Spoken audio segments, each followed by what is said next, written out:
according to zoo.org, approximately 3 million visitors annually visit each zoo, including the St. Louis Zoo. So they can't possibly be that bad after all.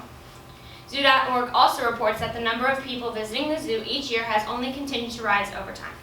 So if zoos were really this bad, and we've been discovering this lately, or people have been coming up with more common ideas that they think zoos are bad, I don't think, the number of people that visit the zoo each year would not continue to rise.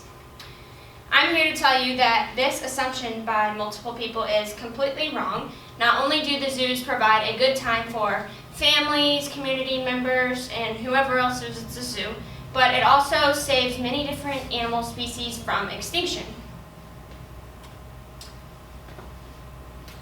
Maybe hit the thing. What? The mouse pad, that square. There you go. Sorry. The Amur leopard, for example, we have all seen leopards at the zoo before. Many think, like, oh wow, that's not enough space for a leopard to run around as if it were in the wild, or chase its prey like it does when we see on movies. There's no way they can do this in the zoo.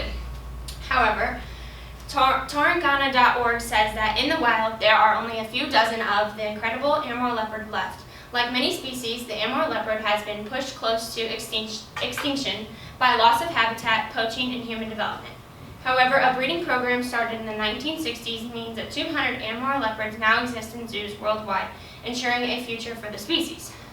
So if it wasn't for the zoo, these leopards would not really be existing anymore if there was any left at all. And the zoo is doing incredible things to create more life for these leopards, and just because they're stuck in a fenced-in area at the zoo does not mean they aren't getting the exercise or the natural habitat ways that they would get in a different location. Next is I have the Bellinger river turtle. And although the turtles aren't the most exciting thing you see at the zoo, most people remember seeing them every time they go. And although you aren't excited to see them, they are excited to be there because the zoo has saved their species from extinction along the Bellinger River in Australia. Medium.org states that in 2015, 90% of species were wiped out when a newly discovered disease swept through the area. An emergency response team from the Tarangana Zoo rescued 16 healthy turtles and began a breeding program to secure the Bellinger river turtle population. In 2017, the first hatchlings arrived. So now that these Bellinger river turtles were saved, their population is starting to increase again. And if it wasn't for this rescue team from the zoo, they would have been completely swept out by this disease that swept through that part of Australia. Eventually, the zoo will reintroduce this species to the natural wildlife, but they would never put them out back into Australia before the disease is gone. So the zoologists are working hard to study the turtles and do as much as they can to provide them the same habitat as what they would have had in Australia. The next animal I have is the Persuasive's horse. You probably didn't know this, but this is the only horse that was the only true wild horse that was left in the world. Unfortunately, this horse was about to be the last horse and was about to on its way to extinction to where there was none left, but yet again the zoos are here to the rescue. There would be no more wild horses left on Earth if it wasn't for them. And Tarangana.org again says that it comes from the grasslands of Central Asia but was once declared completely extinct in the wild. But Persuasive's horse has made an incredible comeback.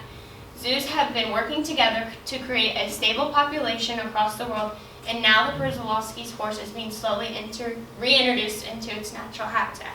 So this animal is an example of one that has already began to be reintroduced into its habitat, and they have found that it is being very successful and they are being able to reproduce, and the population is already on the rise. Oh, that's all we said, sorry. In conclusion, after hearing about all these different animals that have been saved from extinction by the zoo, you can now tell that zoos are not that bad after all. There are countless different species that have been saved. I just gave you a few different examples. And next time you go to the zoo, embrace the time you spend looking at the animals, because if it wasn't for the zoo, you may not be able to see them anywhere. They may have become extinct. So Instead of seeing the animals trapped in a fence or trapped in a cage or whatever, see all the good that is being done and just think about that instead of the bad, because zoos aren't that bad after all.